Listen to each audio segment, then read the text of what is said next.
Dua rampok bersajam sekap kasir Alfamart Ketapang Kalbar, gasak uang 63 juta rupiah di Brankas.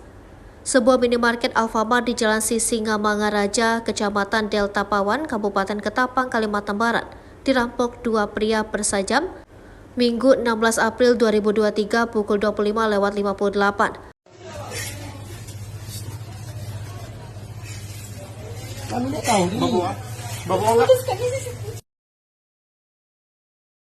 Kepala Polisi Resor Ketapang AKBP Lana Meliala mengatakan seorang pelaku berinisial MR berhasil ditangkap.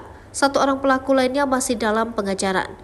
Laba menerangkan peristiwa tersebut terjadi saat dua karyawan Alfamart hendak menutup minimarket dengan merapatkan pintu namun tidak dikunci.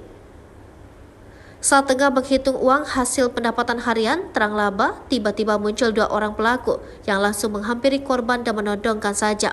Menurut Laba, pelaku juga sempat membawa kedua korban ke ruang belakang untuk menutup mulut serta mengikat tangan korban dengan menggunakan lakban.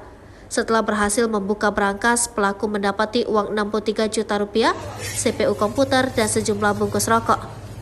Saat mencoba kabur melalui pintu depan, lanjut Laba, pelaku diteriaki korban sehingga mengundang perhatian warga sekitar. Pelaku sempat akan kabur menggunakan sepeda motor, namun salah satu pelaku dikejar dan ditangkap warga. Satu pelaku lain berhasil kabur, jelas Laba.